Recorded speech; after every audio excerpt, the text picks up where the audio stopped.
За бүгдээрэнд энэ өдрийн мэндийг хүргэе. Өнөөдөр эр зэргийн баярын өдөр болж байгаа.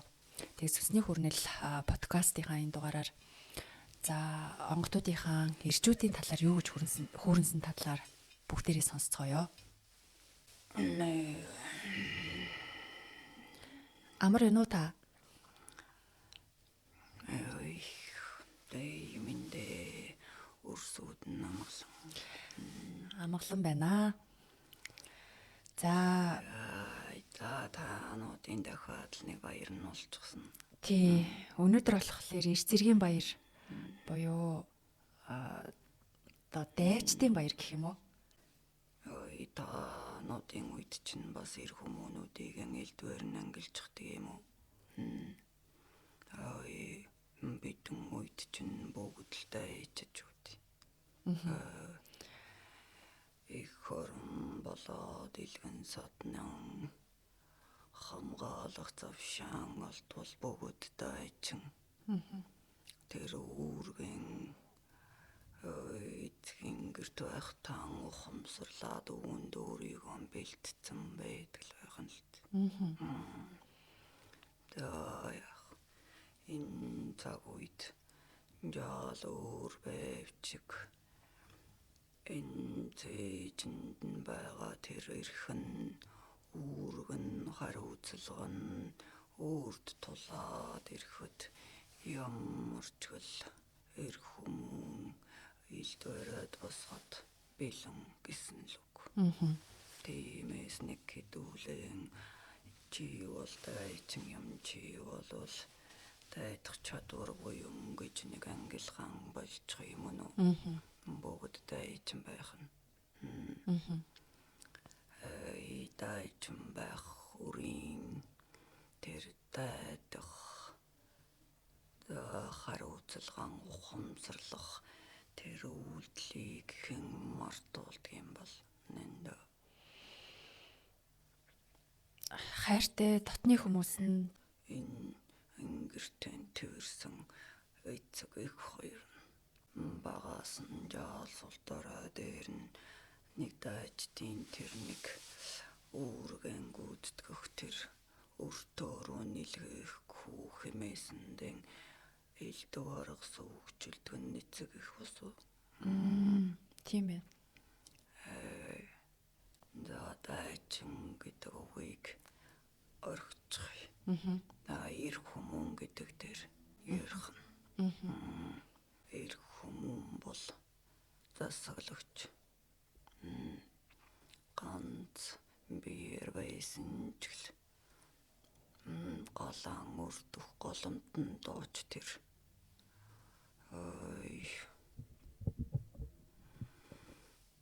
Энэ улс орн дооч тэр эр хүмүүн болол жайгийг тогтоож засаглагч байх нь. Төрлөх тэр нэг өгдөл гэх үү мөн үү? Даавал хааны хүүхэд хаан гэдэг зүйл үгүй байх нь. Харцын гэрт хаан амьдарч бэлтгэгдэж байж болох нь. Тэгэхээр энэ нэг эр хүмүүний өгдөл гэж зүйлийг өнгөлөх нь хамгийн төрүүлж эцэг ихээс хамаарх нь л. Тийм ээ. Юуны ар дээр өргөн гэрэм босгож өргөн датуулгын гэрэгтэй болоод голомтон дон залрах үед гэргийн хүмүүнээс бас хамаарх нь л. Ингээд эр хүн эхлээд өөрийгөө таньж мэдэх нь. Би засаглагч юм бол зүгээр л нэг синти дээр суужгаал хоолон зөөлгөөд өмнөөсөн явуулж бусдыг дайтуулж гад л гавьяаг нь өрөн үрээд суудаг нь биш байх нь л. Тэр синти дожгын тулд эхлээд давах ёстой дайн далаах ёстой илт давших ёстой туучих ёстой амьдрал замнал гэж байх нь л дээ. Ийм юмгүй болвол тэрээр хүмүүн юу болох үүргэн ухамсарлах мөн үү? Энэ голом дөрвөөр засаглал тогтоохын тулд нэг зандарч хашигчх нь биш байх нь энэ өрх энэ бүлэн одоо яаж явах яаж ямбалах нь нэр хүмүүн та шийдэх. Ой таны удам болоод үрс чинь хэрхэн өсөж хэрхэн эрийн цэнд хүрч хэрхэн голомтонд үүргэн гүйцэтгэх нь эцэг хүмүүний тэр нэг таануудынхаар ноён нуруу гिचгээлт. Тэр зүйл дээр тогтох нь урдны нэг яран дээр галыг нэм голомтын эргэж төлөвлөсөн мөн үү? Тий. Тэгэхээр тэр өргөөний нэг өнөх эр хүмүүнд хамаатай байх. Тэр нэг бүлийгэн бүтэн байлгаж түүнээс цаашлаад тэр гэрт буй удмын өрсөд өөрөөс нь жаяглан үргэлжлэн явахыг маш сайн ухамсарлах нь өөрийн үүрэг дуудсан өргөн талан нутгийн болоод үй түмэн ардын дуудлага ирэх цагт өргөнд оншигдох биш үүнийг харин мэдэрч өрхөн манан гарах нь эр хүмүүний үүргэл байх. Үрсэн жаал өнгөгүй явбал тэр эр хүмүүний ноён нуруу жаал нэг дунтхан байх нь.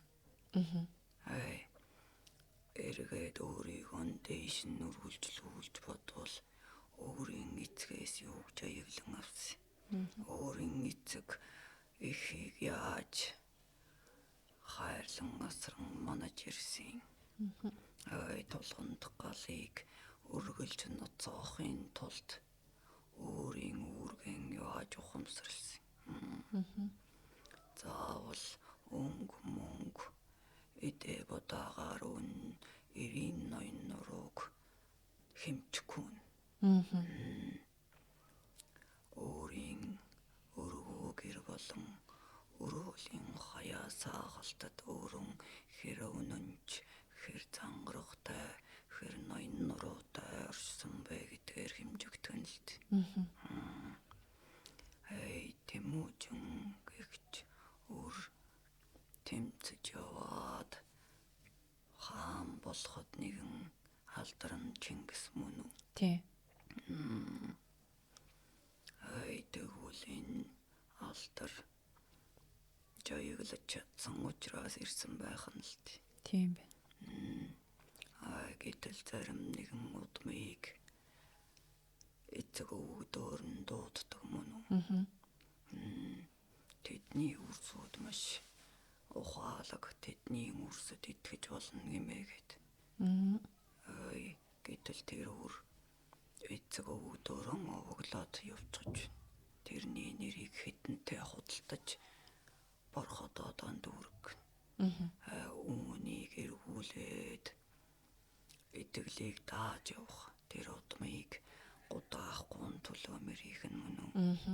Үүнтэй ижил таанууд тэр чигээрэн Монгол орон Чингисийн уруудам гэдэг үсттэй. Гэтэл түүнийг аман арчих тэр нэг альчуурндаа хүртэл залчихсан байх. Гараар нь луу тэр нистэг унлагаар явхад түүнд эцэн уусан хоолны хангаар дээр өгөх тэр нэг амны цаасан дээр Чингис хаан гэж бичсэн байсан. Түүгээр аман арч чадаагүй. Аман арчаад хаях хэрэгтэй болно.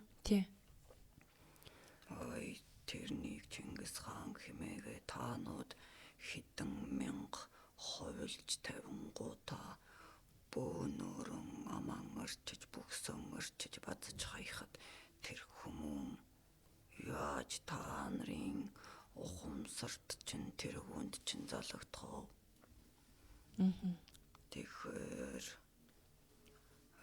нэгэнтээ таанууд хүндлэн биширдэг түүний нэрийг өөрийнхөө нэрний урд сэтгэлдэг л болвол түүндэн сэтгэл зүрхнийхэн тэр хүндлийг өгсөн байж ич тэр Чингис хэмээх эдэс чиний дотор сэргэн. Мэй түүнээс Чингис нэртэй архан угаад Чингис гэдэг нэг амны цаасаар ам бүгсэн орчижгаад би Чингисийн урсад гэж орилвол чи тэр балгасан хар дарсныхаа эдэс мөн аман арцсан тэр нэг хаягдал цаасныхаа л үргэлжлэл эдэс болчихж байгаа. Чи хүндлэл гэх орон зайг өгөөгүй бол чиний дотор тэр хаан орших боломжгүй. Чингис гэдэг эдэс сэргэх боломжгүй. Өөрөөр хэлбэл Тэмүүжин Чингис гэдэг алдарт хүрсэн байна. Өнөөгийн та нарын нэрчүүд бүгд тэр алдрыг бүгд хүртэх эрхэн бий. Үйлчлийг хийгээд өөрийгөө баталвал тэр алдрыг хүртэх эрхэн байгаа. Мөн. Харин үүнийг хүртэх үр байгаа болов. Харин ер нь л ховрлол гэдэг зүйлээс нь л яри. Түүнээс хідэн дайнд оролцож улсыг нэгтгэснийг бүр орхив. Зүгээр хүндлэл гэдэг орон зайгаар нь л ярихад Чингис гэгээд нэр өртсөн тэр хар усан болгаагүй болчир байгаа юу? Хоорох мөн үү? Тий. Энэ зүйлээс эхэлх нь тэгэхээр хүмүүн гэдэг нь өөрийнхөө дотор тэр Чингис гэдэг дүрийг цогцлоох нь тэр алдарт бий хүрж болох нь тэр эдэс нь надад бий учраас би түүнийг сэрэж чадах нь.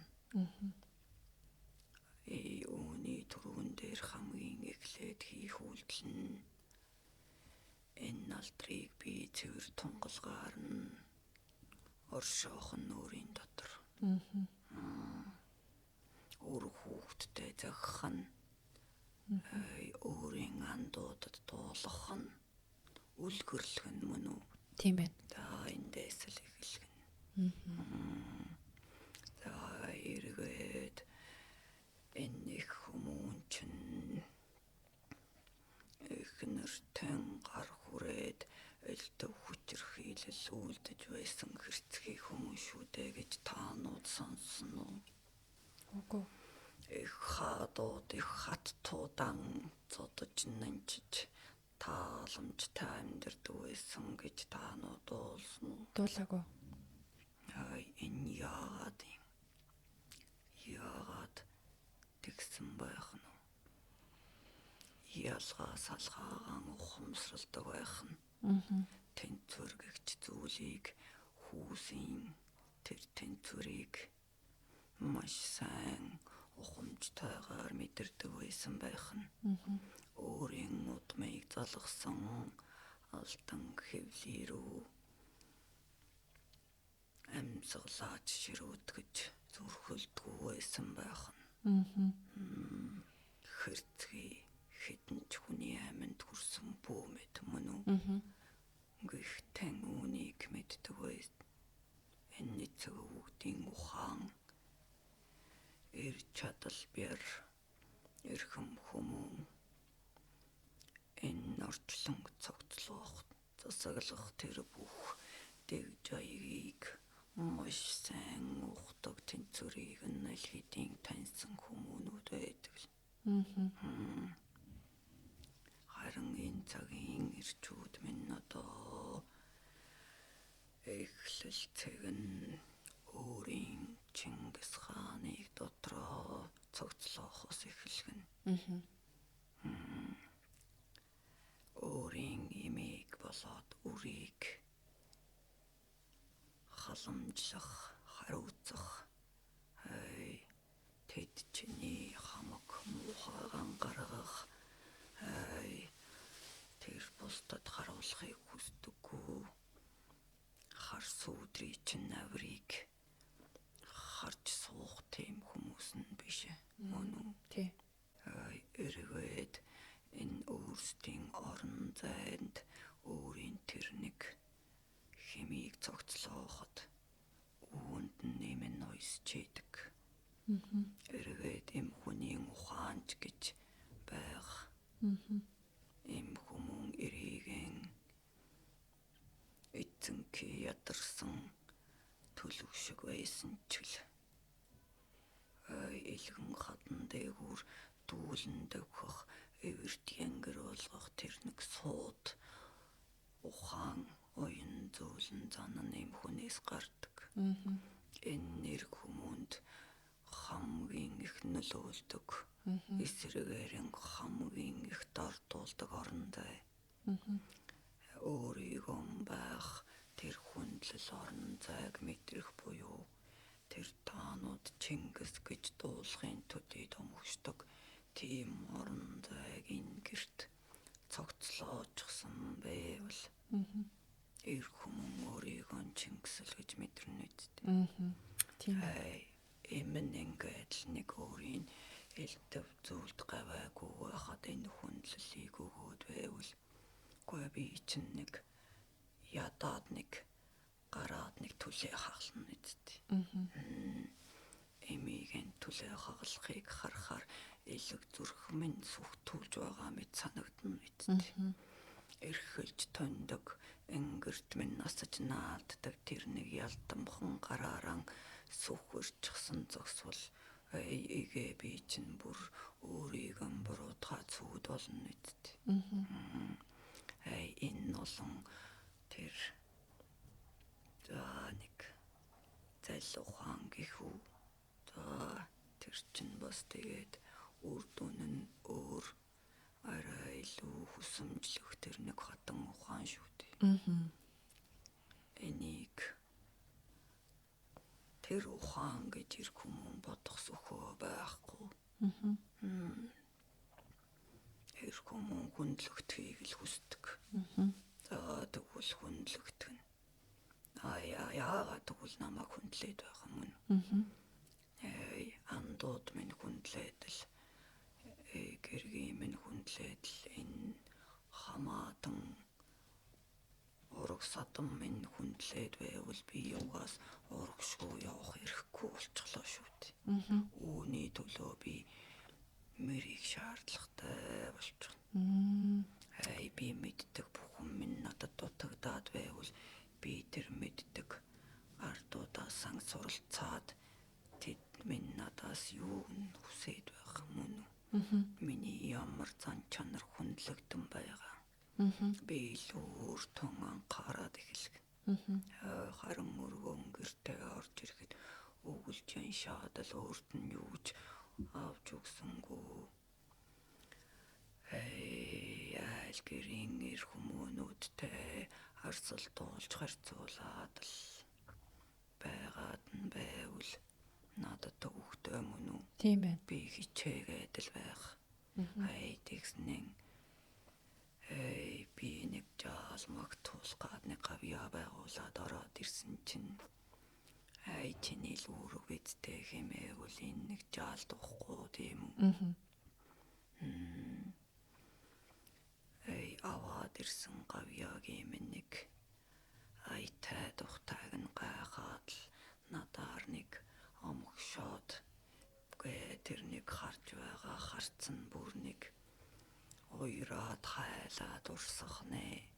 Аяган доторх нүд нь бүр нэг огшоод л инхээр чинь ямар ч хүрэл зүрх хайлаад энэ нэмийгдэн ирэх ямбыг нь байнгын хүртээ их гэж оролдоно. Тэгэхээр эмэгтэйчүүдээс бас нэлээд шалтгаалдаг байхan тий. Өнгөрсөн дугаар дээр бас би ярьжсэн.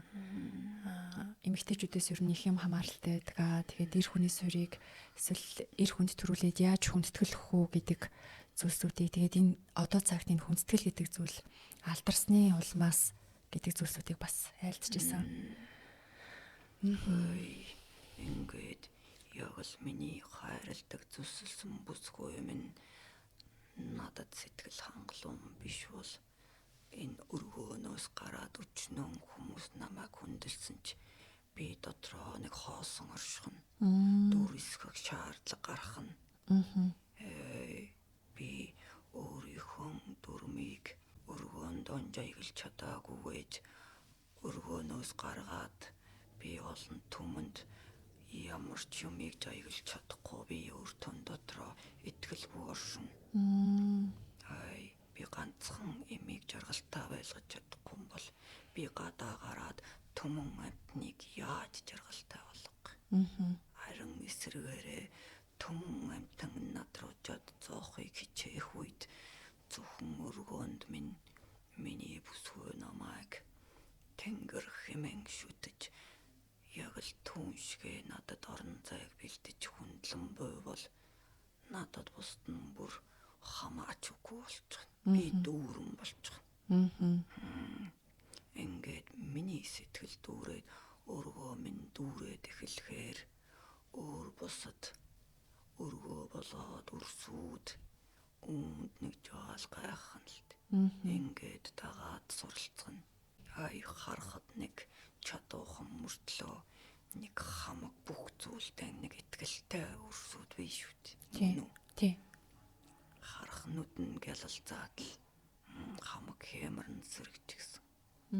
Тэр өөрийн хүндлүүлэх тэр орон зайгаа олчихсан байх. Түүнд өөрийн харагдах байдал өнгө зүс болоод бусдын бодолд юу гэж оршигдох нь огт хамаагүй. Өөрийн үйлдэх гэснээ үйлдэн өргөн түмний төлөө хийх гэснээ хийн л гэсэн үг. Хамгийн анхдагч нь юу байх? Эцэг их тэгээд дээрээс араас нь хань ижил нь болж тарлаа. Ингээд таануудын үед их салтгал болчих ч л тээ. Бидний үед бол сална гэдэг үг нэмээд авна л гэх юм л тээ. За яагаад энэ салаад байх?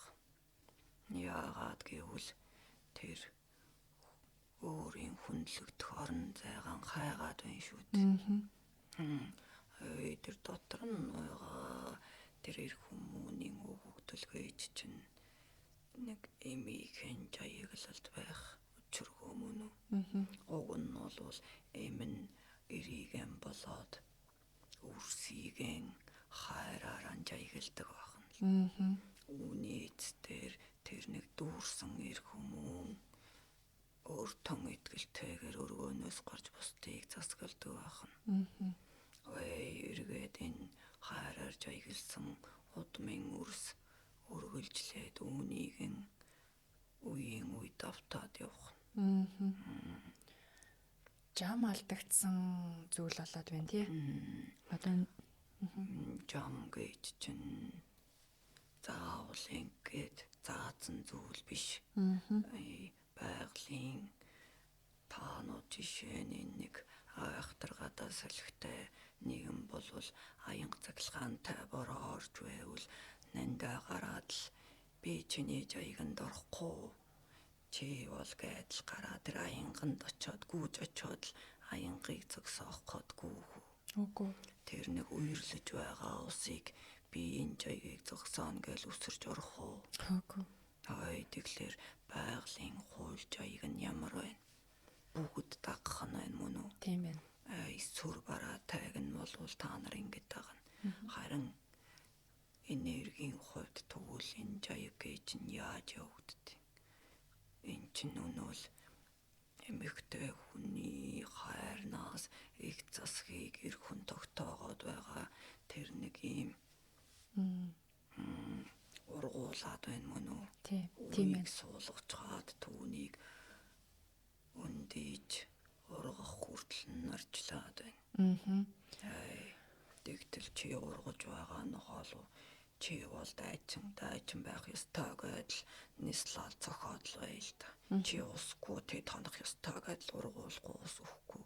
Тэр урахгүй мөн үү? Харин чи хүчрэх нэгэн модыг ургуулахын тулд арчилж түүнийг усалж хайран дэвсэж түүнийг ургаа томмод болгоно мөн үү? Тий. Тэгэхээр үрийг өсгөх болоод эрийг хайраар хүндэтгэн тэр байх ёстой тэр сэнтэд байлгахын тулд зүгээр л хайр л байна мөн үү? Тийм байна. Түүнээс нэг хүчрэх байх ёстой хэмээгээд л хүүхэд ахуугаас нь тулалдуулах нь зөв боловч тэрийг мөн л үр дүнгэн хэлж хайрын үндсэн дээр урмаар хийлгэх юм л. Ургаж яваа үрдээ амьдрал гэдэг чинь хатуу чийнг тэгээд л аашлаад л байнга нүдэд занчаад байвал мөнгө хэцүү юм. Тий. Сэтгэлхүү харгас хүнийг илтэж гин гэсэн үг тий. Амьдрал чамд үүнээс илүү чамайг зодохон гарч ирнэ. Энэ яаийг даачих гэдэл занчаад байвал тэр чинь өөр хүнийг бэлтэж гэж байна шүү дээ. Тийм байна. Тэгэхээр нэг ухаан гэд байгаа чинь хүртэл хайр байгаад байна шүү дээ. Үрс болгон өөр өөрийн үүрэгтэй байх.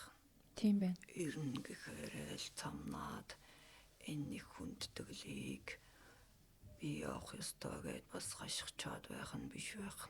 Тийм байна. Зүсэлсэн тэр сайхан царай зүстэй үрийн зүуд нойрон дууч хариуцаж хамгаалах нь үүрэг мөн үү? Эргээд юм би нэг тийм муухан эр хүнээс илүүгээд л мөнгөнаад өөрийгөө буруу ирчмээр тэтгээд байх нь эргээд хад чулуу шиг хоорондоо хавралцах нь хоёр чулууг хооронд нь хавсарсаар байгаад галыг гаргачихдаг мөн. Тийм байна. Яг одоогийн нийгэмд тулгараад байгаа асуудал тий. Өөр өөрийн үүргэн ухамсарлцгаар өнгөдийн нөрчлөн чинь өөрийн жоёхтай өөр өөрийн орох үзүр болон тохоотой бүгд өөр өөрийнхөө жаягаар өршөө үед бүх зүйл амар тайван тогтчихдаг. Ингээд жаягаан ойлгохгүй байгаа нөөрөө харилцааны асуудлын тоглолтол үүсгэждэг. Хамаг зүйл анхны харах нүд болоод хэлэлцэх тэр үгсээс шийдэгдээд байгаа. Тэгэхээр манай үзэгчид яг энэ одоо жаягийг яг учир шалтгаантай ингээд айлдаад өгөх одоо яг эцэг эхчүүд маань ч гэсэндээ яг энэ жаяг жоох алдагдсан байгаа шүү дээ тий.